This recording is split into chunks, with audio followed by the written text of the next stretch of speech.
윤석열 대통령의 탄핵 심판 변론 파장이 이어지고 있습니다. 국민의힘은 헌법재판소를 항의 방문했고 민주당은 거짓말로 일관하며 지지층 선동에 나섰다고 비판했습니다. 한편 국회에선 윤석열 정부 내란 혐의 국정조사 1차 청문회가 진행되고 있습니다. 관련 내용을 송영훈, 장윤미 변호사와 자세히 이야기 나눠봅니다. 안녕하십니까? 네, 어서 오십시오. 안녕하세요. 네, 윤석열 대통령이 어제 헌재 탄핵 심판 변론에 출석해 직접 입장을 밝혔지요. 윤 대통령은 비상계엄의 정당성과 부정선거 의혹을 거듭 주장하는 한편 지금까지 나온 의혹과 혐의에 대해서는 전면 부인했습니다. 3차 변론에 나온 윤석열 대통령의 이야기는 어떻게 들으셨는지요? 일단 그 부정선거 의혹에 관해서는요. 자꾸 헌법재판소 대신 판정에서 언급이 되지 않았으면 하는 바람입니다. 사실은 대통령께서 그런 부분에 관해서 거듭 언급을 하시고 이게 헌법재판소 탄핵심판 절차 과정에서 계속 환기가 될 경우에 만약에 정말 부정선거가 있었던 것처럼 더 많은 국민들에게 받아들여지면 우리 사회의 어떤 선거에 대한 신뢰를 장기간에 걸쳐서 침식시킬 우려가 있다고 생각합니다. 그런데 12월 3일 비상계엄 선포 당시에 윤 대통령의 대국민 담화에서는 이른바 그 부정선거 의혹에 관한 명시적인 언급이 없었습니다. 즉, 그 당시에 밝힌 비상계엄 선포 사유에는 애초에 들어있지 않았다는 것이죠. 그럼에도 불구하고 헌재에서 이것이 언급됨으로써 과연 우리 사회에 바람직한 영향을 미치고 있는가? 이 부분에 대해서 좀 신중하게 숙고를 해주십사 하는 말씀을 드리지 않을 수 없고요. 그다음에 비상계엄의 정당성에 관해서는 사실 그 비상계엄 선포 직후에 당시 여당 대표였던 한동훈 전 국민의힘 대표가 거의 즉각적으로 위헌 위법한 비상계엄을 막겠다 이렇게 이야기하지 않았습니까? 그 평가 속에 모든 것이 다 들어있다고 생각합니다. 그리고 비상계엄이 정말로 정당한 것이고 어떤 전시사변 기타 국가 비상사태 중에 어느 것 하나에라도 해당되는 점이 있었다면 그 당시에 국무위원들의 동의를 왜 얻지 못했겠습니까? 그리고 국무위원회 부서를 왜 얻지 못했겠습니까? 그렇기 때문에 이 비상계엄이 정말 어떤 불가피하거나 정당하다고 하는 차원에서 사후적으로 합리화하려고 하면 이 탄핵심판 절차가 앞으로 지나치게 짧아질 가능성마저 있다고 보여집니다. 이런 것을 어제 탄핵심판 3차 변론기를 통해서 종합적으로 좀 느낄 수 있었습니다. 네, 장윤미 변호사 얘기도 듣겠습니다. 저는 윤석열 대통령이 직접 변론에 참여해서 당사자가 본인의 변론을 하는 것이 궁극적으로 법률적으로나 정치적으로 도움이 되는지 상당히 물음표가 쳐지는 장면을 바로 어제 목격했다라는 생각이 듭니다. 말씀 주신 대로 지금 계속해서 변론 전략이 본인의 계엄이 정당했다라는 이야기를 하기 위해서 그러면 계엄을 선포하게 된 그 경위가 상당히 중요한 거 아니겠습니까? 그러면 부정선거 이야기가 다시금 환기가 된다는 거예요. 그러면 당연하게도 이런 반문이 따라붙는 겁니다. 윤석열 대통령도 선거로 선출된 대통령입니다. 그때는 부정선거입니까? 아닙니까? 그 이후에 치러진 지방선거에서 국민의힘이 압승을 거뒀습니다. 그거는 부정선거가 아닙니까? 민주당이 좋은 결과를 내는 선거만 꼭 집어서 부정선거라고 하는 이 인식, 재판부를 설득할 수 있을까요? 아마 설득 못할 겁니다. 국민들한테는 좋은 그런 어떤 결과로 가 닿을까요? 그렇지 않은 부분이 있는 거죠. 그리고 책임을 본인의 지시를 받았던 관계자들한테 다 미루는 듯한 그런 모습, 그리고 진술이 상당히 모순되는 이런 모습들, 재판부가 어떻게 생각을 할까요? 일단 기본적으로 누구의 말이 더 맞는지를 선별하는 작업을 거칠 텐데 지금까지 나온 이 윤석열 대통령 본인과 변호인들의 발언을 종합해보면 진실을 그대로 이야기하고 있다라는 인상을 받기는 어렵습니다. 그렇다면 법률적으로도 어려워지는 측면이 분명히 있는데 정치적으로는 어떻습니까? 이미 보수의 가치는 윤석열 대통령이 허물었고 그 연장선상에서 변론이 이루어지고 있습니다. 국민의힘의 선거를 치르는 그 국면에 도움이 되는지 안 되는지, 윤석열 대통령이 본인이 정권 재창출에 미랄이 되겠다라는 이야기를 측근 의원들에게 했다라는 보도도 있습니다만 이거는 미랄이 아니라 완전히 본인 중심의 사고를 하고 있다. 어떻게 보면 본인이 몸담은 당 그리고 나아가서 대한민국에 대한 고민은 없이 오로지 본인 자신의 변론에만 집중하고 있는데 그것조차 유효하지 않다 이렇게 평가하고 싶습니다. 네, 어제 헌법재판소 변론 모습을 보면 윤석열 대통령 측에서 이야기하고 또 거기에 대해서 국회 측이 반박하고 또 서로의 공방이 오고 가는 와중에 이 헌법재판소가 대통령을 향해서 두 가지 질문을 했습니다. 그 첫 번째 질문이 뭐였냐면 비상입법기구 예산과 관련된 내용이었습니다. 이게 구속영장 관련해서도 한번 나왔던 부분이었는데 이 질문을 왜 했고 여기에 대해서 좀 배치된 입장을 또 이야기를 했단 말이에요. 여기 이 부분 좀 이야기 들어볼게요.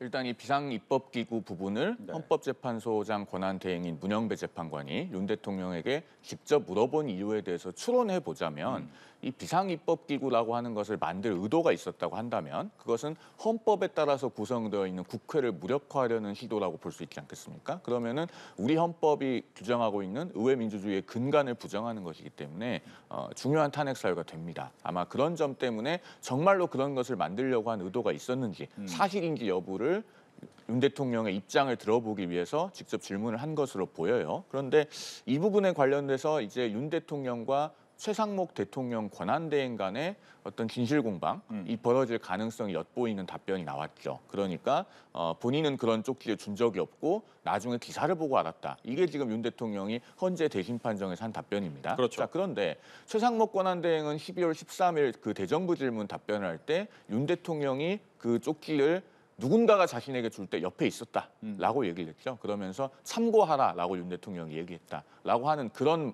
그 답변과는 정면으로 배치됩니다. 그러면은 제가 여기서 우려하는 것 한 가지는요. 그래도 대한민국에 국격이 있는데 네. 대통령과 그다음에 국가원수 및 행정수반으로서의 권한을 대행하고 있는 대통령 권한 대행 간에 헌법재판소 대심 판정에서 진실 공방을 벌이는 듯한 즉 최상목 권한 대행이 증인으로 나와서 윤 대통령의 말과는 다른 증언을 하고 그것에 관해서 공방이 이루어지는 그런 그 국격이 손상되는 상황만큼은 제발 벌어지지 않았으면 하는 생각이 듭니다. 덧붙여서 개인적인 의견 하나 말씀드리면 어제 그 문영배 권한대행이 질문을 하기 전에 네. 질문을 하겠다고 하니까 윤 대통령 옆에 앉아있던 그 대리인단의 차기환 변호사가 이 부분은 절차적으로 협의되지 않은 것 아니냐라면서 즉각적으로 이의를 제기해요. 네. 저는 그 장면에서 뭘 읽었냐면은 그 변호사들이 당사자가 법정에서 많이 말을 하는 것이 좋을 때가 있고 그렇지 않을 때를 많은 경우에 구분을 합니다. 변호사들은. 그래서 그런 부분에 대해서 윤 대통령의 대리인단도 윤 대통령이 사안의 주요 쟁점에 대해서 직접 답변할 때 이 사안에 대해서 유리하겠는가 불리하겠는가에 대해서 어느 정도 내심의 의견을 형성하고 있는 것이 아닌가라는 개인적인 그 감상이 들었습니다. 네. 하나의 질문, 두 개의 질문 중에 첫 번째 질문이 비상입법기구에 대한 질문에 대한 이야기였습니다. 여기에 대한 이야기 하겠습니다. 왜 비상입법기구에 대해서 영장실질 단계에서도 판사가 많은 질문을 하지 않고 하나 정도를 했는데 비상입법기구를 정말 만들려고 했는지 물었다는 거 아닙니까? 어제도 문영배 재판관이 동일한 질문을 사실상 한 겁니다. 대단히 중요한 질문이기 때문인 겁니다. 이 계엄에 이르게 된 경위 그리고 그 이후 이 관련 규정들을 보면요. 헌법과 계엄법을 보더라도 심지어 적법한 계엄이 발동이 되더라도 군의 통할 아래 국회를 둘 수가 없습니다. 입법권은 완전히 계엄과는 논외인 부분이 있거든요. 그런데 기존 국회를 사실상 무력화하고 비상입법기구를 만들겠다. 더더군다나 그걸 구체화하기 위해서 기획재정부 장관에게 예산과 관련한 지시가 있었다라는 게 본인한테 너무나 당연하지만 확인이 필요한 그런 질문이었던 셈입니다. 그러면 윤석열 대통령이 진실을 이야기하고 있느냐? 그래 보이지 않는 거죠. 왜냐하면 영장실질 단계에서 동일한 질문을 받고는 이렇게 이야기했다는 겁니다. 글쎄 제가 기억이 잘 나지 않는다라는 겁니다. 김용현 전 장관이 했는지 안 했는지 그 부분은 기억이 모호하다라는 취지였습니다. 그런데 시간이 더 지난 어제 동일한 질문을 받고는 내가 그런 적이 없다라고 이야기를 합니다. 강력하게 부인을 하는 거죠. 어떤 말이 더 진실에 가깝겠습니까? 거기에 아까 짚어주신 대로 최상목 경제 당시 부총리의 아주 구체적인 국회에서의 진술이 있었습니다.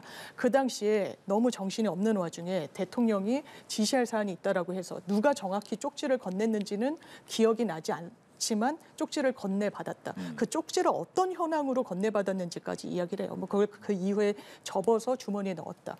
대단히 구체성을 띈 이런 진술 그리고 아니다, 모른다, 내가 하지 않았다라는 그런 추상적인 진술의 증명력을 비교할 때 최상목 경제부총리가 진실을 이야기할 가능성이 높다고 판단될 가능성이 있죠.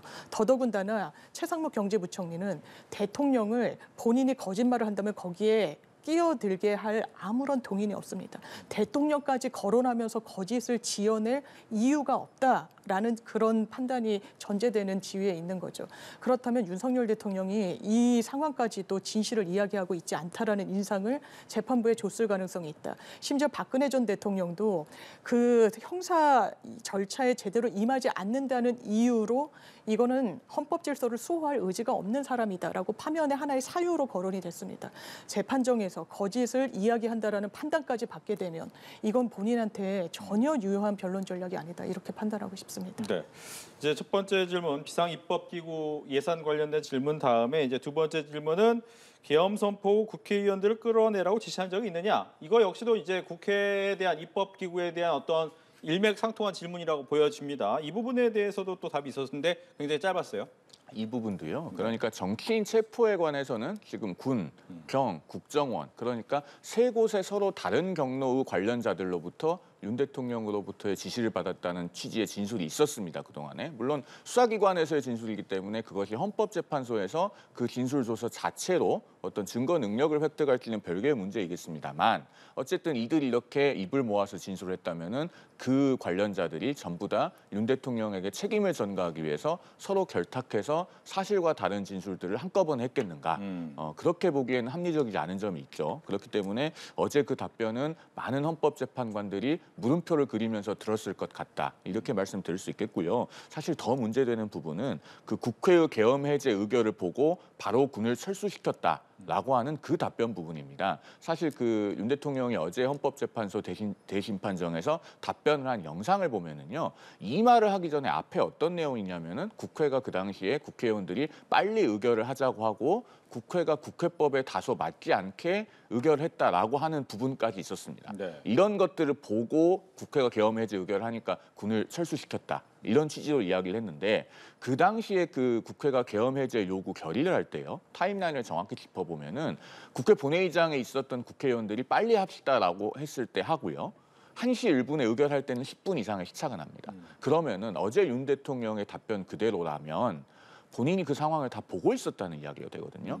그렇기 때문에 과연 이런 답변이 윤 대통령 본인에게 유리한지에 대해서 윤 대통령의 변호인단도 많은 생각이 있을 것이다.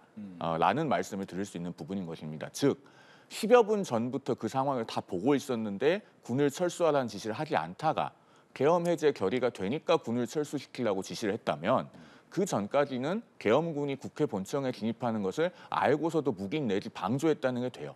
최소한. 그러니까 다른 내용을 다 떠나서 윤 대통령의 어제 답변과 객관적인 상황만 맞춰봐도 이런 결론에 이를 수 있다는 겁니다. 이런 점 때문에 지금 피청구인인 윤 대통령이 헌재 대심 판정에서 하고 있는 답변들이 과연 본인에게 유리하게 작용할 수 있는 것인가. 네. 여기에 대해서는 저도 법률가의 한 사람으로서 유리하다고 보기는 어려울 것 같다라는 말씀을 드립니다. 예. 네, 윤석열 대통령의 주장을 종합하면요. 본인은 아무런 불법도 없고 불법 지시를 내린 적도 없는데 사령관들이 그 현장에서 그냥 뭔가 정말 국회의원들을 끌어낼 고민을 했다라는 게 되는 거예요. 이게 사실 앞뒤가 맞지 않죠. 곽종근 특수전 사령관 같은 경우에는 심지어 이렇게 이야기합니다. 하도 다그치고 빨리 국회의원들을 끌어내라고 해서 이거 공포탄을 쏴야 될지 그 현장에서 아니면 뭐 문을 부수고 들어가야 될지 고민을 했다라는 거예요. 이게 지시가 없는데 국회의원을 그것도 현장에 이 투입이 된 군인들이 자체 판단으로 그렇게 했다? 모르겠습니다. 그게 한 명이면 뭐 한번 그 경중을 다뤄볼 필요가 있을 텐데 국정원 1차장도 대통령이 직접 지시를 하고 누구를 끌어내고 잡고 체포하라고 하길래 정말 너무 어이가 없었다라고 대단히 구체적으로 정보위에 출석해서 이야기를 했고 경찰청장도 비슷한 취지의 이야기가 있었습니다. 이 사람들이 윤석열 대통령을 굳이 내란 수계로 몰 이유가 없는 거예요. 그 상황을 종합하는 과정 중에 각각 수사기관과 국회와 뭐 정보위 등에서 진술한 걸 종합해 봤을 때 그 부분이 하나로 수렴하고 있는 건 바로 윤석열 대통령의 지시 그리고 명령이 있었다라는 겁니다. 그걸 회피할 동인이 윤석열 대통령에게 있는 거죠. 네. 그러니까 없다, 아니다라고 하는데 법률적으로 이런 부존재 사실을 하지 않았다, 없다라는 건 입증이 불가합니다. 그러면 있다라고 하는 그 주장을 탄핵해야 되는데 그걸 구체적으로 탄핵하고 있지 못해요. 그러면 그 당시에 내가 명령을 내릴 수 없는 상황이었달지 아니면 그런 명령이 아니라 다른 명령이었달지 이런 어떤 강론에는 전혀 들어가지 못한 채 그냥 하지 않았다라고만 일변도로 이야기하고 있습니다. 믿기 어렵습니다. 이게 형사 절차에는 유죄의 증거가 될 거고요. 이 탄핵 심판 과정에는 파면의 근거로 작용할 겁니다. 이 부분을 그러면 아까 변호인이 당사자가 이야기하는 거에 대해서 어떤 판단을 하고 있을지 의문이라고 말씀 주신 거에 연장선상에서 계속 지금 출석을 하겠다고 공언은 했는데 네. 이 부분에 대해서 전략적 판단을 한다면 모습을 드러내는 게 과연 유리할 것인지에 대한 고민도 이 법률 절차만 생각한다면 아마 깊어지지 않을까 생각합니다. 네. 일단 내일이에요. 내일이 4차 변론 기일이 잡혔는데 대통령은 나올 거라는 얘기가 여담뉴스 TV 취재 결과로는 돼 있습니다. 근데 내일 이제 나오는 증인 중에 한 명이 김용현 전 장관이 나오잖아요. 두 사람이 이제 대질 신문을 하는데 뭐 국회 측에서는 지금 이 부분에 대해서 대면하면 조금은 발언이 좀 어렵지 않겠느냐라고 해서 격리 좀 하자 이런 얘기도 나오는데 어떤 얘기가 주로 오가겠습니까? 그 이제 문제예요. 개헌 포고령. 왜냐하면 그 개헌 포고령에 보면은 국회와 지방의회 정당의 활동을 전부 금지시키는 내용이 1항에 들어가 있지 않습니까? 네. 그러면은 앞서도 말씀드렸지만 결국은 헌법에 의한 우리 입법기관인 국회의 활동을 전면적으로 중지시키는 것이기 때문에 그것은 이제 헌법 77조에도 반하고 굉장히 중대한 위헌성을 가지고 있는 것입니다. 그 개헌 포고령을 이제 윤 대통령은 본인의 책임이 아니고 김용현 전 장관이 과거 유신 시절의 사례를 잘못 베낀 것이다. 뭐 이런 취지로 지금 항변하고 있지 않습니까? 그 부분에 대해서 가장 1차적으로 다투어질 것 같은데 일단 그 유신 시절의 사례를 잘못 베낀 것이다라는 주장에 대해서는 김 전 장관의 변호인이 그 당시에 거의 즉각적으로 부인을 했어요. 잘못 베낀 것이 아니다. 그런데 뭐 또 다른 쟁점에 관해서는 지금 김용현 장관 측의 입장이 윤 대통령과 상통하는 부분도 있는 것으로 보이기는 합니다만은 어쨌든 내일 그 김용현 전 장관이 출석한다면은 가능성은 두 가지입니다.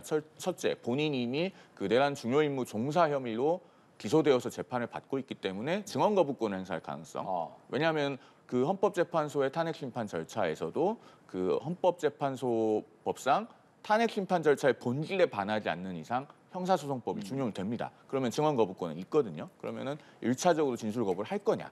만약에 진술을 한다면은 그럼 어떻게 할 거냐. 이렇게 두 단계로 나눠서 봐야 되는데 만약에 증언을 한다면은 결국은 이 개헌 포고령 부분이 아마 중점적으로 다투어질 것으로 그렇게 보여집니다. 예.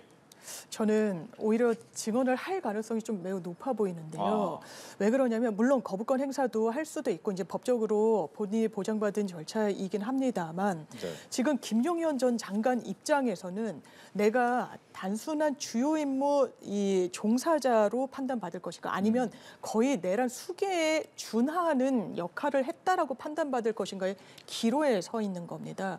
사실 윤석열 대통령의 주장은 포고령이라는 것도 어떻게 보면 위헌 위법한 계엄이 있었다는 가장 명징한 증거 중에 하나거든요. 네. 짚어주신 대로 계엄이 있더라도 국회의 활동을 마비시킬 건 없습니다. 바로 내란죄의 요건이 국헌 문란 목적의 폭동인데 국헌 문란 목적이라 함은 헌법으로부터 부여받은 헌법기관의 권능을 마비시키는 거예요.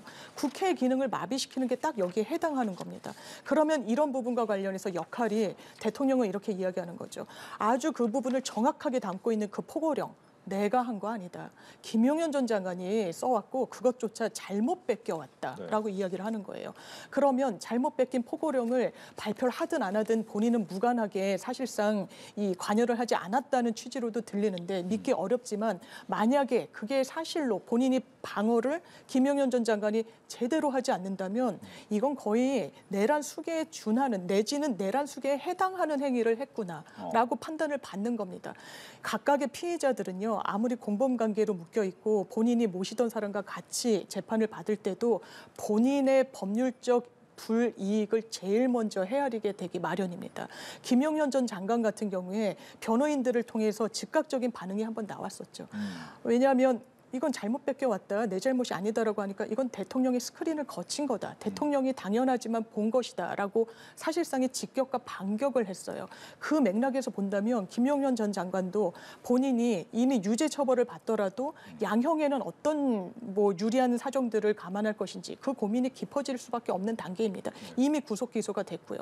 그렇다면 헌재에서 맞습니다. 대통령이 말한 대로 제가 잘못 뺏겨갔습니다. 심지어 잘못 뺏겼다고 되는 그 과거의 포고령에도 이런 문구는 없다라는 거 아닙니까? 그러면 자기 항변에 나설 것인지 아니면 그럼에도 불구하고 본인이 내란 수계로 몰리는 그런 불이익을 감내하고서라도 윤석열 대통령을 엄호할 것인지 저는 후자의 가능성은 상당히 낮다라고 보여집니다. 네. 일단 그렇다면 여기서 이제 궁금한 게 내일 변론기일에 증인으로 참석을 하는데 이 국회에서 격리 요구를 했잖아요. 뭐 헌법재판소 안에서 평의에 거쳐서 결정하겠다고 하는데 어떻게 결정 날 것 같습니까? 그 부분에 대해서 예단하기는 어려운데요. 뭐 가림막 설치도 가능성을 배제하기는 어렵습니다만은 일단은 그 부분에 대해서 김용현 전 장관의 증언 의사가 있는지를 아마도 법정에서 좀 확인하고 만약에 전면적으로 증언 거부권을 행사한다면은 그 부분에 대해서 뭐 굳이 할 필요 없다. 결론을 내릴 필요가 없겠습니다만은 증언한다고 하면은 뭐 가능성을 아주 배제하기는 어렵겠다. 그럼 뭐 헌법재판관들께서 어떻게 결정하실지 지켜봐야 될 부분이라고 생각을 하고요. 네. 앞서 이제 장 변호사님 말씀 주신 것을 제가 조금 더 보충해서 말씀드리면 사실 현 단계에서는 관련자들이 헌재에 나와서 어떻게 진술할지 정확하게 예측하기는 어렵습니다. 그러나 이미 객관적으로 드러나 있는 사실과 윤 대통령의 주장을 서로 비교해 봤을 때 이제 드러나는 그 맹점들이 몇 가지가 있죠. 그러니까 유신 시절에 사례를 잘못 베꼈다라고 하는 것은 그 자체로 타당성을 갖기가 어려운 것이 그 유신 시절에는 지방의회가 없었습니다. 그런데 개헌포고령 1호에는 국회 지방의회 정당의 활동을 전면적으로 금지시켰잖아요. 그 부분이 있고 그다음에 유신 시절에 긴급조치에 보면은 유언비어라는 표현을 쓰고 있지 오늘날과 같은 가짜뉴스라는 표현을 쓰질 않아요. 개헌포고령에 가짜뉴스라는 표현이 들어갑니다. 그리고 긴급조치 9호를 봐도요. 심지어 국회 활동을 전면적으로 금지시키기는커녕 당시에 유신헌법의 개정 논의를 못하게 하는 그런 내용이었는데 국회의원이 국회 안에서 그 유신헌법의 개정에 관한 얘기를 하는 것은 처벌 대상이 아니라고 긴급조치 9호에서조차 그렇게 얘기를 하고 있었습니다. 다만 그게 언론에 보도되면 처벌한다 뭐 이런 내용이거든요. 그리고 포고령을 실제로 집행할 생각이 없었으면요. 윤 대통령이 계엄사령관을 임명을 안 했으면 돼요. 계엄사령관을 임명했잖아요. 계엄사령관은 계엄법상 대통령이 임명하게 돼 있거든요. 그러니까 이런 부분들이 이미 객관적으로 드러난 사실과 맞지가 않기 때문에 과연 이 주장들이 헌법재판관들에게 설득력을 가질 수 있겠는가. 여기에 대해서는 법률가의 한 사람으로서 상당히 물음표가 그려지는 것입니다. 예. 김용현 전 장관이 네. 내일 어떻게 될 것인가? 아마 분리해서 증언을 하거나 아니면 개폐막을 설치해달라고 요청이 있었던 거 아닙니까? 이건 전적으로 재판부의 재량이긴 한데 저는 그렇게 할 가능성이 매우 좀 높다라고 보여집니다. 네. 왜냐하면 윤석열 대통령이 계속 눈까지 마주치면서 증언 내용을 보고 이런 부분을 그대로 허용하게 된다면 아마 증언이 왜곡되거나 다소 오염될 가능성이 좀 열려 있다는 판단을 재판부가 할 것 같아요. 네. 기본적으로 여러 국무위원 중에 김용현 전 장관이 국방부 장관이기도 했고 계엄과 가장 밀접하게 있습니다. 지금 진술에는 각각의 주장에는 균열이 있기도 합니다. 그런데 윤석열 대통령이 직접 와서 본인이 또 질문을 던질 수도 있는 거거든요. 그러면 그 진술에 압박으로 느껴지지 않을 것인가. 보통 통상의 형사 절차에서도 일단 증인이 이 피고인으로 인해서 굉장히 위축이 되거나 그런 위축으로 인해 정확한 진술이나 증언을 하기 어려운 사정이 있을 때는 재판부가 그런 여러 사정을 종합해서 아예 피고인을 퇴정한 채로 다만 청취는 가능하게 해야 되거든요. 그렇게 하거나 개폐막을 설치합니다. 통상적인 경우에 이제 성범죄나 이제 아동을 상대로 했던 범죄에서 많이 채택하는 방식이긴 한데 지금 워낙에 이런 특수한 상황에서 조금의 진술 오염도 있어서는 안 되는 매우 엄중한 재판이기 때문에 이 조치는 좀 받아들여질 가능성이 높지 않을까 개인적으로 생각합니다. 네. 이제 탄핵 심판은 탄핵 심판대로 흘러가고 있으면서 이제 공수처와 이제 검찰의 수사 부분이 남아 있잖아요. 이제 공수처 같은 경우에는 원래대로 하면 이제 강제 구인을 세 번째 변론기일 전날 시도를 하다가 실패를 했어요. 왜냐하면 나는 내일 변론기일 나갈 거다라고 하면서 거부를 했죠. 근데 그리고 나서 변론 끝나고 돌아오는 길에 구치소에 가서 이제 강제 구인을 하려고 했는데 그거 역시도 또 뭐 병원을 가면서 실패가 됐단 말이에요. 근데 오늘 역시도 강제 구인을 하려고 하는데 제대로 되지 않았다라고 하면서 이제 공수처가 결과적으로 이제 빈손으로 계속 나오는 부분, 이 부분을 좀 이야기를 하겠습니다. 그러니까요. 그 구속영장의 효력에 따라서 공수처가 조사에 불응하는 피의자를 구치소에서 공수처 조사실로 강제 구인하는 것이 가능은 하죠. 법적으로 가능은 한데 적법한 것과 적정한 것, 바람직한 것은 서로 다르죠. 구별될 필요가 있습니다. 네. 그러니까 적법하다고 해서 저렇게 효용이 없는 강제 구인을 계속 시도를 해서 계속 불발에 그치고 그러면서 수사 기간만 흘러가고 검찰은 지금 사건을 받아보지도 못하고 있고 네. 이런 상황이 되는 것이 과연 공수처가 원하는 이 사건 수사의 진척에 어떤 도움이 되는가? 사실 그것을 묻지 않을 수 없습니다. 물론 일반적인 피의자 같으면은 그렇게 조사에 불응한다면 강제 구인해서 법 집행을 엄격하게 해야 되겠죠. 그런데 우리가 다른 한편으로 이 사건은 전 국민적인 관심을 받고 있는 사건이라는 특수성이 있기 때문에 어떻게 하면 사회적인 갈등을 좀 완화시키고 후유증을 최소화할 것인가 여기에 대해서도 모든 주체들이 상당한 관심을 기울여야 됩니다. 그런데 공수처가 사실은 이런 부분은 좀 안중에 없고 어떻게든 국민들에게 적극적으로 우리가 수사를 하고 있다라고 하는 것을 보여주는 차원에만 몰두하고 있는 것이 아닌가 저는 이런 의문이 계속 들어요. 결국에는 사건의 해결 자체에는 도움이 안 되고 어떻게 보면 공수처가 조직 논리에 따라서 공수처라고 하는 기관의 장기적인 존속을 위해서 그 존속에 찬성할 가능성이 높은 야당과 그 야당 지지층에 영합한다는 비판으로부터 자유롭기 어려운 그런 법 집행을 하고 있는 것이 아닌가 하는 의문마저 듭니다. 네. 짚어주신 대로 공수처가 여러 헤아리는 지점이 있을 거라는 생각이 듭니다. 그렇지만 원칙은요. 지금 왜 영장이 발부가 됐습니까? 구속을 해서라도 수사를 할 필요성이 인정이 된 거예요. 윤석열 대통령에 대해서.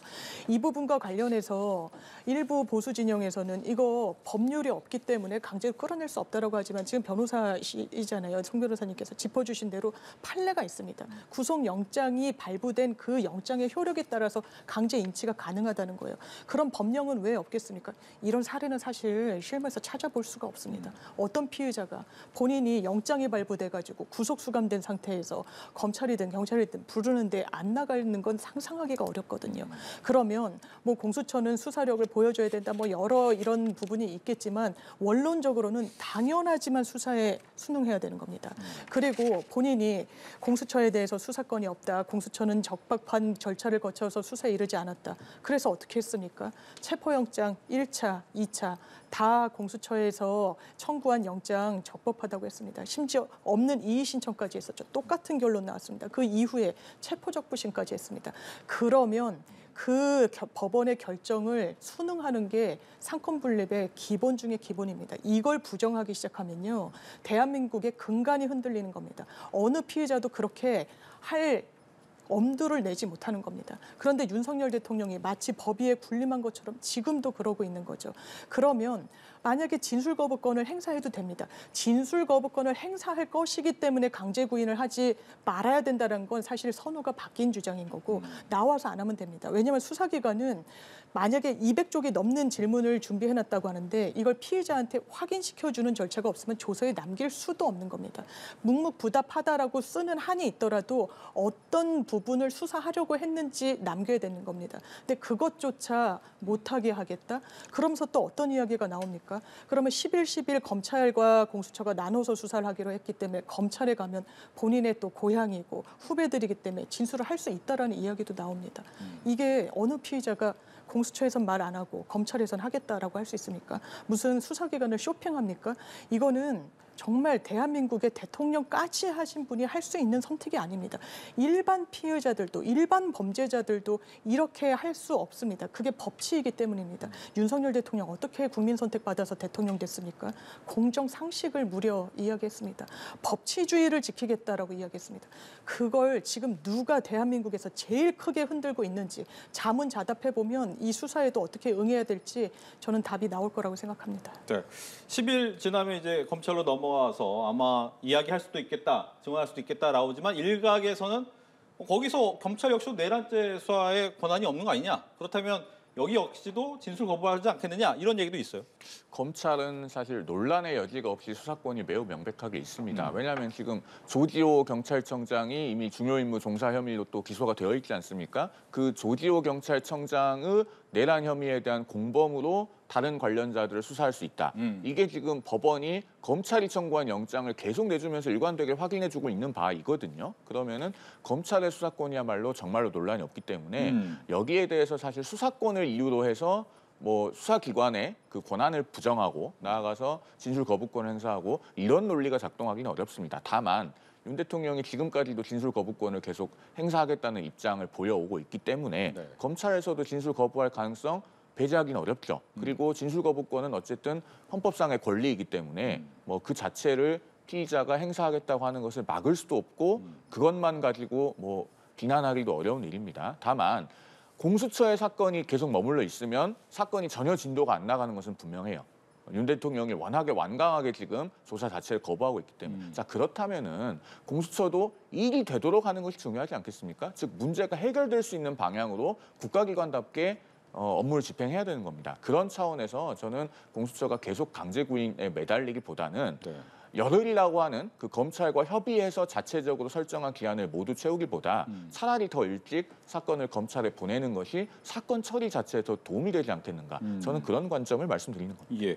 이 와중에 이제 윤석열 대통령 측 변호인단이 공수처에 대해서 이제 강하게 반발하면서 강제 구인은 이제 인권 침해 부분에 대한 문제가 있다. 또 접견 제한이나 서신 금지 같은 경우는 불공평한 거 아니냐라고 얘기를 하고 있습니다. 여기에 대한 얘기도 듣겠습니다. 일단 강제 구인이 인권 침해라는 것은 일단 법리적으로 타당하진 않습니다. 왜냐하면 판례가 확고한 태도를 견지하고 있기 때문입니다. 이미 발부된 구속영장의 효력으로 조사를 받지 않겠다는 사람을 그러면 조사받기 싫으십니까? 그럼 그대로 계시죠라고 하는 게 사법 정의가 아닙니다. 어떻게든 강제로 끌어낼 수 있다라는 그게 공권력을 정확하게 집행하는 부분입니다. 그 부분과 관련해서 인권을 어떻게 이야기를 합니까? 인권이 필요한 부분이 있죠. 수용자도 마찬가지입니다. 그렇지만 조사받지 않겠다는 그런 피의자를 그대로 방치하는 게 인권적인 행태는 아닌 겁니다.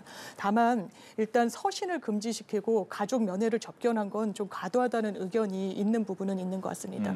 물론 뭐 증거를 인멸하거나 가족이 또 공범관계에 있을 수 있다거나 여러 사정들, 특히 이제 윤석열 대통령 같은 경우에는 지금 뭐 보도 등으로 나와 있어 구체적으로 확인은 필요합니다만 이미 경호처 이 차장에 대해서는 이 영장을 아예 검찰이 청구조차 하지 않으면서 지금 사실상 인신이 확보된 상황은 아닌데 비화폰과 관련한 서버를 삭제해라, 없애라 뭐 이런 지시를 했다는 내부 제보 같은 것들도 드러나고 있는 상황입니다. 그러면 접촉면을 최소화해야 되는 측면이 분명히 있는 부분은 있죠. 다만 이 부분을 변호인 접견은 당연하지만 헌법상 보장된 권리라서 막을 수가 없습니다. 그렇죠. 그러면 만약에 정치적 메시지를 내는 걸 자제시키기 위해서라거나 한다면 뭐 변호인 접견을 통해서 변호인들을 통해 가지고 어느 정도 할 수 있는 부분이 분명히 있기 때문에 이걸 막는다고 해서 본인들이 이제 뭐 좀 자제시키려고 했던 이런 부분의 소기의 성과를 다 거두기는 또 어려워 보이는 측면이 있습니다. 그래서 과도하다는 이런 비판을 공수처가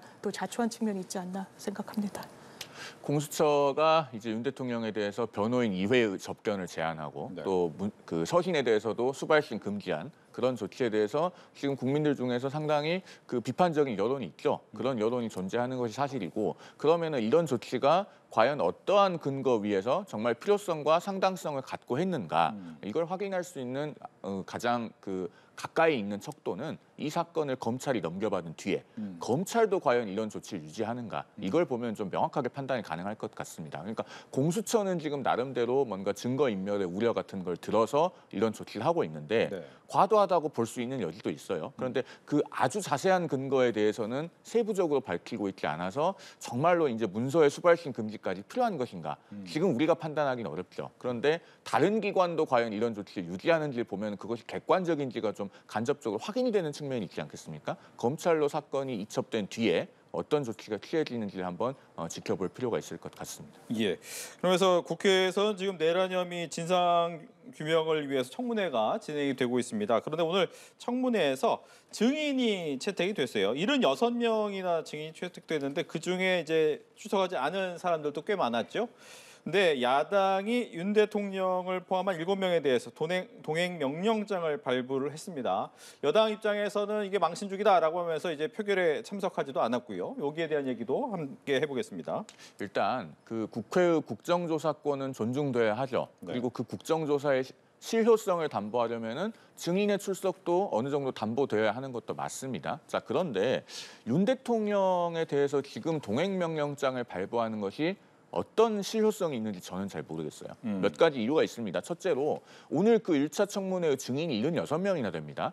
76명 다 나오면 한꺼번에 그 많은 사람들을 모아놓고 충분한 질의응답을 할 수 있습니까? 그러면서 윤 대통령에 대해서 어떤 그 의미 있는 답변을 들을 수 있습니까? 전 첫 번째로 그것부터 의문이고요. 그다음에 지금 윤 대통령은 앞으로 이제 그 내란죄로 기소될 것이 매우 유력합니다. 그러면 국회 증언감정법 3조에 의해서 증언 거부권뿐만 아니라 선서 거부권도 있어요. 설령 출석을 한다고 해도 아마 선서하지 않고 증언도 안 할 겁니다. 네. 그런 점에서도 이제 효과가 있는 것이냐 의문이 들고, 그다음에 세 번째로 동행명령장은요. 그 동행명령장을 받은 사람이 거부하더라도 이거 그 법원의 영장과 달리 강제로 끌고 올 수 없습니다. 네, 강제력이 없군요. 강제 구인을 못하게 돼 있어요. 그 부분이 있고, 그다음에 물론 동행명령장을 받고도 안 나온다. 그러면 형사처분은 가능해요. 그 국회 증언감정법 제13조 2항에 의해서 5년 이하의 징역에 처해질 수 있긴 한데 문제는 윤 대통령이 지금 받고 있는 그 내란 우두머리 혐의는 법정형이 사형, 무기징역, 무기금고밖에 없습니다. 네. 그러면은 국회 증언감정법 위반이 과연 본인의 그 동행명령장에 응할지 여부를 결정하는 데 유의미한 영향을 줄 수 있겠습니까? 마지막으로 그 동행명령장을 보니까 오늘 오후 2시까지 오라는 내용이더라고요. 네. 그런데 공수처가 이미 강제 구인하러 갔잖아요. 네. 그러면은 두 개가 거의 동시에 이루어지면서 공수처가 사실 먼저 갔는데 만약에 그 공수처의 강제 구인이 집행이 되거나 혹은 윤 대통령이 공수처 쪽의 강제 구인에 응하겠다고 하면 이 동행명령장을 거부한 것도 되지 않아요. 이런 것들을 종합해 보면은 그 국회 국정조사 특위에서 상당히 효과가 의문시되는 동행명령장을 발부했다. 그렇기 때문에 보여주기용 아니냐라는 얘기가 나오는 겁니다. 예, 보여주기식 동행명령장 아니냐.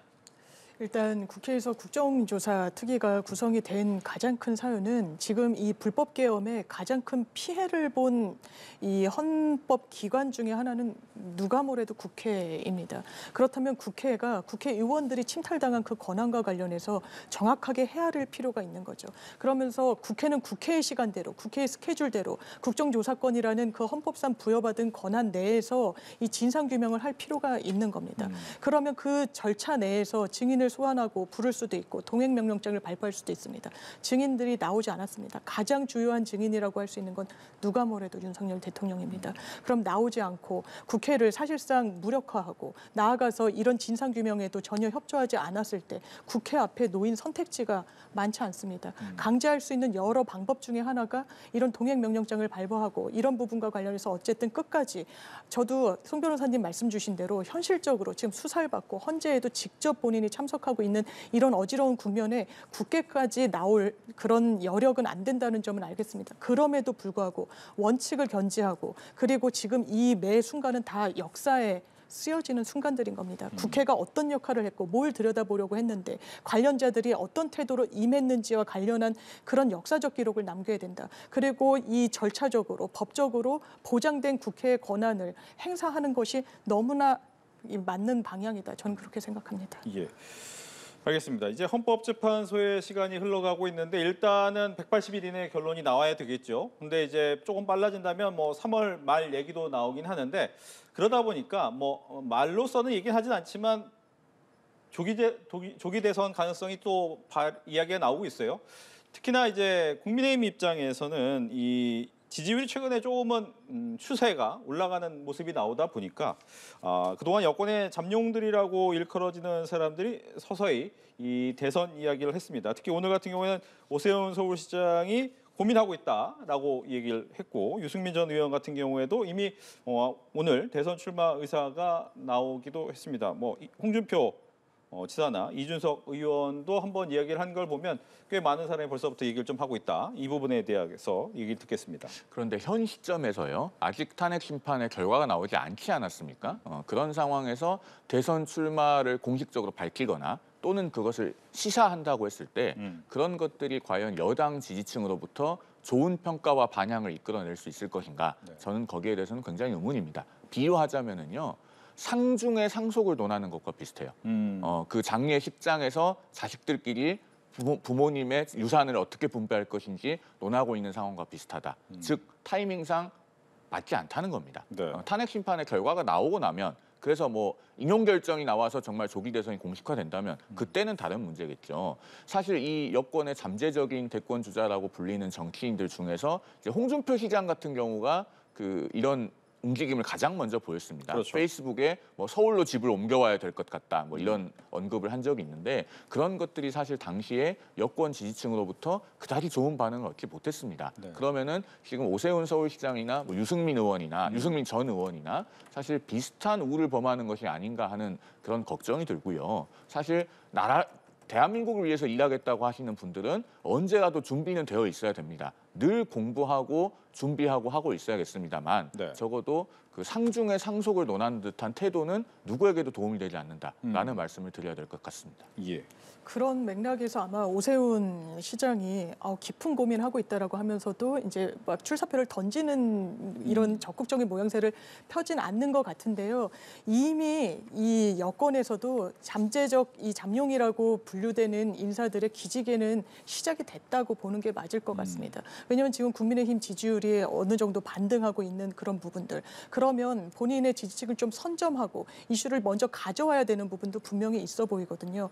그렇다면 여러 주자들이 지금 있습니다. 뭐 오세훈, 유승민, 홍준표, 이준석 그리고 지금은 국민의힘 내에서는 김문수 현상이라고까지 일컬어질 정도로 이제 김문수 이 장관의 뭐 선전도 어느 정도 눈에 띄는데 네. 좀 더 근본적으로 저는 들여다봐야 될 지점은 지금 국민의힘이 그렇다면 뭐 이를테면 내일 당장 대선을 치른다. 아니면 조기 대선이 치러져서 뭐 4월 말, 5월 말에 치러진다라고 했을 때 국민의 선택을 받는 그런 방향성대로 지금 지도부와 거기 구성원들이 가고 있는가? 전혀 그래 보이지는 않습니다.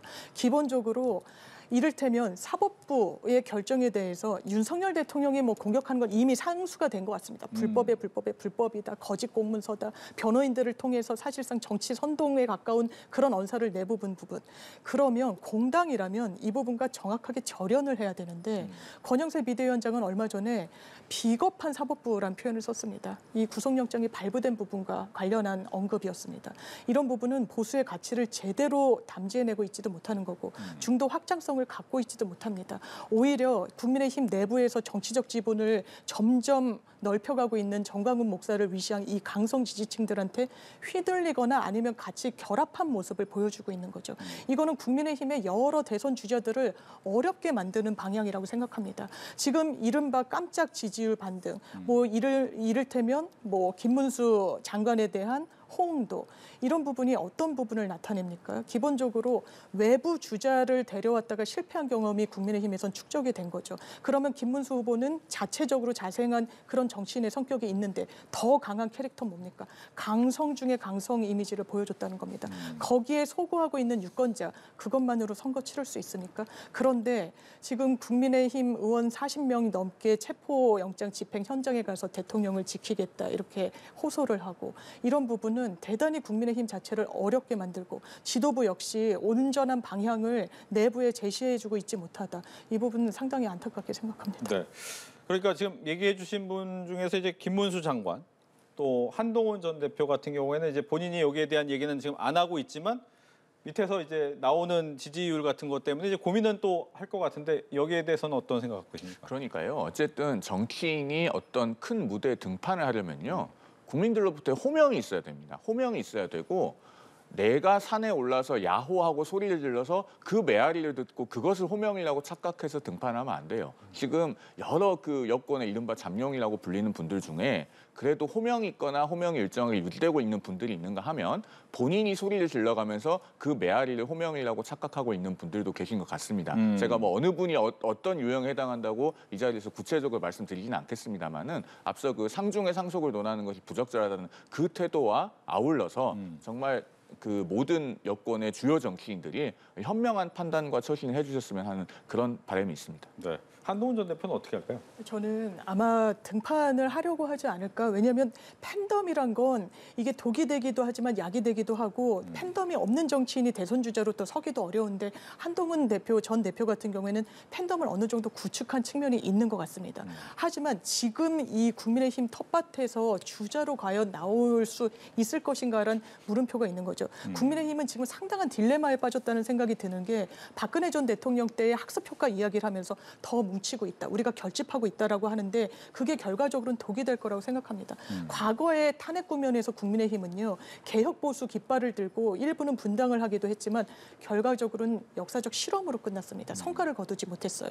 거기에 대한 어떤 반사적인 고려가 있을 거라고 생각합니다. 우리는 코어 지지층을 우리가 뭘 하더라도 어떤 입장을 내더라도 견지해지고 지지해주는 지지층을 믿고 갈 수밖에 없다. 이 개혁 보수라는 게 상당히 모래알의 진배 없다라는 그런 학습 효과가 있었던 것 같습니다. 그러니까 새 목소리를 내지 못하고 김사국 의원 등 어떤 민주주의를 회복시켜야 된다는 의원들에 대해서 배신자다, 탈당해라 이런 이야기가 나오고 있는 국면이에요. 거기에 대해서 반성의 목소리, 문제 있다라는 목소리는 극히 소수입니다. 그런데 개혁 보수를 자처했던 한동훈 전 대표가 이런 국면에서 본인의 그냥 자력으로 등판해서 국민의힘의 지지율까지 끌어안으면서 주자로 우뚝 서기는 지금 지형은 매우 어려워 보입니다. 알겠습니다. 이 와중에 민주당 입장에서는 이제 지지율이 조금은 정체된 상태잖아요. 그러니까 두 가지 방향으로 나오더라고요. 하나는 이재명 대표로 일극체제로 가는 것이 맞느냐라는 이제 목소리가 하나 나오고 또 하나는 여론조사 기관에 대해서 좀 문제점 있는 거 아니냐라고 이 두 가지 방향으로 현재 지지율의 움직임을 좀 확인을 하고 있는데 그 첫 번째로 이재명 대표 한 명 일극체제가 과연 맞느냐라는 것을 가지고 임종석 전 실장이나 김경수 전 지사, 김부겸 전 총리 같은 경우가 목소리를 내고 있거든요. 이건 어떻게 듣고 계세요? 일단 기본적으로 일극체제 자체가 나쁘다 좋다 정치권에서는 그렇게 평가할 수는 없다고 생각합니다. 제가 예전에 과거 민주당의 모습을 반추해 보면 항상 계파 간의 분열이 있었어요. 그리고 지도부 흔들기가 이른바 뭐 민주당의 고질병이다 뭐 이런 이야기도 있었습니다. 그런 평가가 있었죠. 그것보단 당이 안정화됐다라고도 보여지지만 그 또한 단점이 분명히 있는 거죠. 이런 상황 속에서 어떻게 이런 뭐 30%대의 박스권에 갇힌 지지율을 돌파할 것인가. 이 부분의 숙제가 이제 민주당엔 있는 건데 기본적으로 이재명이란 정치인에 대해선 비토의 목소리가 어느 정도 있는 것도 사실입니다. 물론 민주당에서는 이 정권 들어서 처음부터 끝까지 계속해서 수사하고 기소하고 이 부분을 되풀이한 이 프레임에 좀 문제가 있다라고 하지만 그것조차 이 상수로 두고 극복해야 되는 숙제가 민주당엔 있는 거거든요.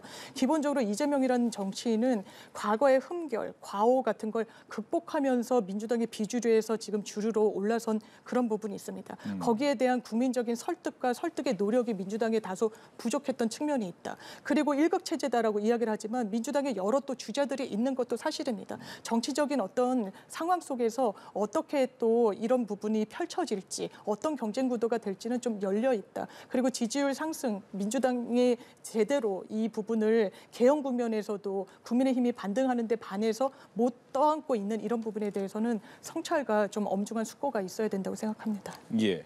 민심이 참 오묘하죠. 사실은 윤 대통령이 누구도 예상하지 못했던 비상계엄 선포를 하고 또 탄핵소추까지 이르른 상황에서는 사실 대부분의 국민들께서 앞으로 민주당과 이재명 대표에게 좋은 국면이 열리는 것이 아니냐 이렇게 생각하셨을 거예요.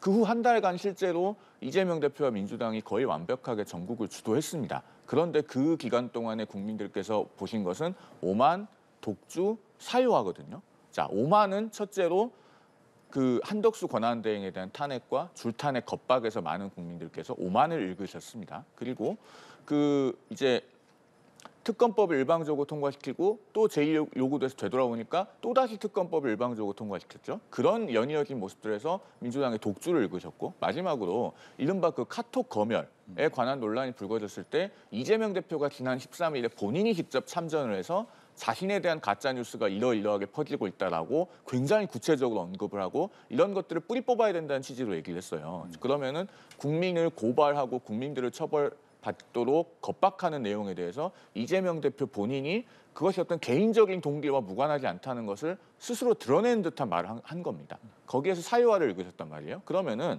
이런 오만 독주 사유화를 한 달 동안 목격하시면서 결국에는 이재명 대표와 민주당에게 새로운 위기가 시작된 거예요. 이것이 일극체제와 무관하다고 할 수 없지 않습니까? 민주당이 당내 민주주의가 건강하다면은 이런 것들이 당내 토론의 과정을 통해서 걸러졌을 거예요. 그렇기 때문에 임종석 전 실장이 대화와 타협을 가볍게 여기고 이재명 대표 한 사람만 바라보면서 당내 민주주의가 숨을 죽인 지금의 민주당이 과연 국민의 신뢰를 얻을 수 있느냐. 이렇게 일극체제에 대해서 직격한 것이 사실은 굉장히 지금 정확한 지적을 한 것입니다. 민주당에서 이것을 좀 새겨듣고 변화의 조짐이 있어야 되겠습니다만 워낙에 그 일극 체제가 공고하기 때문에 현실적으로 그러기에는 매우 어려울 것이라는 생각이 듭니다. 네.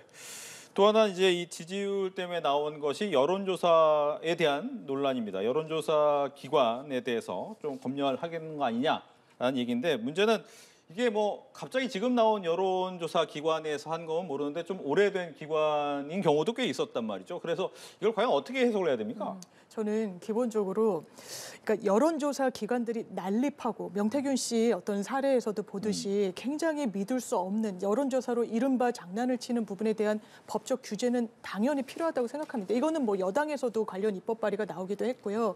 이런 맥락이 있는데 다만 민주당이 주의해야 될 부분은 이런 부분을 바로 입법하겠다. 이거 법적 요건을 제대로 갖춘 기관만 여론조사 돌리게 하겠다는 게 원론적으로 맞는데 국민들께 설명을 드릴 때 마치 여론조사 결과가 제대로 잘 나오지 않아서 민주당이 높은 지지율로 나오지 않아서 이런 입법 발의에 나선 거 아니냐는 오해를 초래할 수 있는 이런 행보에는 좀 조심을 해야 된다. 신중해야 된다라는 생각이 들고 최근에 있었던 이른바 카톡 계엄이라는 표현 사실 논리 모순인 거죠. 카톡을 미리 들여다보고 무슨 말을 못 쓰게 하고 이런 건 불가능합니다. 다만 이런 인식이 이 정치 유권자층한테 어떻게 가 닿는지는 약간 괴리가 있을 수 있습니다. 민주당은 우리는 이 방향이 옳아서 한다. 그리고 이 방향을 안 갈 수 없었다. 한덕수 전 대행의 탄핵도 마찬가지 논리가 있습니다만 그것을 받아들이는 중도층 유권자들이 이거 너무 앞서 나가는 거 아니냐라는 인식을 들이면 안 된다. 그리고 여러 차례 그런 지적이 있었다면 그 부분에 대해서는 신중을 기해야 수권 정당으로서의 모습을 전 자처하는 거라고 생각합니다. 네. 민주당이요. 정당 지지율이 잘 나오고 이재명 대표 개인에 대한 어떤 선호도가 높고 이런 시기에 여론조사 특위를 만들고 여론조사 업체를 방문하고 또 여론조사에 관련된 법을 바꾸고 이렇게 하겠다는 게 지금 아니지 않습니까? 민주당의 지지율이든 이재명 대표 개인에 대한 선호도든 뭔가 정책이나 하락기에 있는 것과 같이 보이니까 지금 그런 상황에서 여론조사를 문제 삼고 있는 거예요. 자, 그러면 이건 비유하건대 뭐하고 비슷하냐면요. 집에 아이가 키가 안 크면 밥을 잘 먹고 있는지, 잠은 잘 자고 있는지 이런 걸 확인해 봐야 되지 않겠습니까? 그런데 민주당은 줄자 탓을 하고 있는 거예요. 이 줄자가 잘못됐기 때문에 우리 아이는 키가 컸는데 키가 안 큰 것처럼 그대로다. 그러면서 심지어는 줄자 가게마다 찾아다니면서 당신네 가게에서 파는 줄자가 잘못됐다. 이렇게 얘기하는 것과 비슷합니다. 자, 이런 것들을 하게 되면요. 동네 사람들이 수군됩니다. 아니, 그 집 부모는 애들 밥을 잘 먹이고 잠을 잘 재워야지 왜 애꿎은 줄자 탓을 하느냐.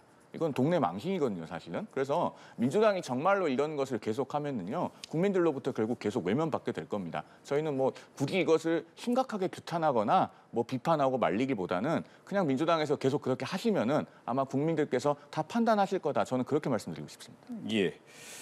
이 와중에 이제 최근에 이 사태, 일련의 사태를 가지고 개헌 필요성 얘기가 나오고 있습니다. 87 헌법 체제가 더 이상은 유지하기 어렵다라는 입장이 좀 많이 나오고 있는데 물론 87 헌법을 바꿀 수 있는 적기는 이제 문재인 정부의 초기가 가장 적기였지만 그 적기를 놓치다 보니까 이번에 다시 한번 바꿔야 된다라는 얘기가 나오지만 과연 바뀌겠느냐?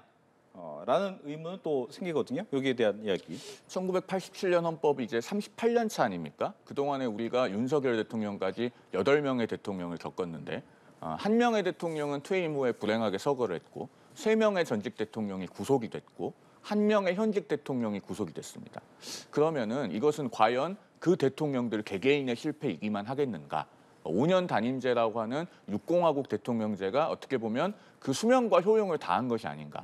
그러니까 효용은 다했고 이제 그 뒤로는 계속 시스템의 문제점만 노정되고 있는 것이 아닌가. 이런 지적에 우리가 귀를 기울일 필요가 있다고 봅니다. 그리고 앞서 이제 문재인 전 대통령의 임기 중에 개헌이 되었더라면 하는 말씀도 있으셨는데요. 사실 새로운 대통령이 선출되고 나면 또다시 개헌은 타이밍을 놓쳐서 상당 기간 논의되지 않을 가능성이 크죠. 그러면은 지금 시점에 여야가 중기를 모아서 헌법을 개정하고 권력 구조를 개편해서 더 이상 불행한 대통령의 사례가 반복되지 않도록 할 필요가 있다라고 하는 주장에 어느 정도 설득력이 있다고 봅니다. 저 공감을 하고요. 87년 그 개헌과 관련해선 민주주의를 회복하기 위한 직선제에 좀 더 방점이 찍혀 있었고 그게 그 당시에 시대 정신, 헌법 정신이었던 부분이 있죠. 그런데 그 폐해가 윤석열 대통령을 통해서 고스란히 드러난 겁니다. 5년 단임제, 아주 제왕적 대통령제를 제대로 손질하지 않는 이상 대한민국이 언제든지 이런 위험에 빠질 수 있다는 걸 국민들이 목도하게 된 거예요. 그렇다면 권력 구조를 어떻게 개편할 것인지, 4년 중임제로 할 것인지, 아니면 내각제 요소를 도입할 것인지, 이원 집정부로 할 것인지 이미 많은 논의가 있었습니다. 이 부분을 현실화할 필요가 또 분명히 있다. 그리고 선거제도와 관련한 여러 손질도 불가피합니다. 올로와 나싱으로 한 표만 이기더라도 모든 걸 독식하는 이 구도 속에서는 지역주의도 타파되기가 어렵고 승자 독식 구도에서 나오는 폐해도 극복하기가 어렵습니다. 그렇다면 지금 민주주의가 훼손되는 이 현장에 서 있는 많은 정치인들이 이 정파적인 유불리가 아니라 정말 대한민국의 미래를 위해서 저는 개헌 논의 충분히 할 수 있는 여건이 무르익었다고 생각합니다. 네, 뭐 민주당 얘기 많이 해서 국민의힘 얘기도 하면서 끝내야 될 것 같습니다. 권성도 원내대표 등 국민의힘 의원들이 이제 헌법재판소 항의 방문했죠. 이 부분에 대해서 이제 면담 요청 미리 정해지지 않은 약속이기 때문에 받아들이지는 않았습니다만 이것을 또 여러 가지 해석을 할 수 있는 부분이 있습니다. 관련돼서 얘기 듣겠습니다. 저희가 지금 시간이 짧게 남았죠. 네. 짧게만 말씀을 드리면은 자 지금 이재명 대표의 선거법 위반 항소심 재판 관련해서 그 항소심 재판부가 2달간 신권 배당을 받지 않고 상당히 집중 심리를 해서 거의 3월 중순까지 판결을 하겠다는 의지를 드러내고 있습니다. 자 그런 상황에서 만약에 민주당 국회의원들이 그 서울고등법원 형사 6부를 찾아가서 왜 이렇게 우리 당 대표의 사건은 빨리 하려고 하느냐라고 하면 되겠습니까? 저는 그것과 마찬가지라고 생각해서요. 저런 항의 방문을 뭐 이번 한 번은 이미 했으니까 그렇다 치고 앞으로는 저런 것이 재현되지 않았으면 하는 개인적인 바람이 있습니다. 당에 속한 구성원으로서 상당히 하기 어려운 이야기입니다만은 이것은 민주당에서 만약에 그런 일을 한다면 똑같이 비판해야 되기 때문에 제가 말씀드리지 않을 수가 없습니다. 대단히 부적절한 겁니다. 어떻게 보수 정당의 지도부가 사실상 사법부를 공격합니까? 그리고 이 일부 재판관에 대해서는 이재명 대표와 친분이 있다라고 하면서 사실상 어떤 결론이 나와도 불복할 밑자락을 까는 겁니다. 이런 게 강성지 지층한테 어떻게 가닿습니까? 이게 사법부를 공격하는 폭도들의 난동으로 이 표출됐다는 걸 확인하고도 어떻게 이런 행태를 보일 수가 있습니까? 보수의 가치를 왜 스스로 허무는 겁니까? 사법부를 공격하기 시작하면요. 어떠한 그 사법부의 결론에도 시민들이 불복종하게 됩니다. 민주주의는 흔들리게 됩니다. 왜 그런 자초를 국민의힘의 지도부가 권성동 원내대표가 하는 것인지 되묻지 않을 수 없습니다. 네, 이렇게 해서 정치권 이슈 두 분과 함께 이야기 나눠봤습니다. 오늘 얘기 잘 들었습니다. 고맙습니다.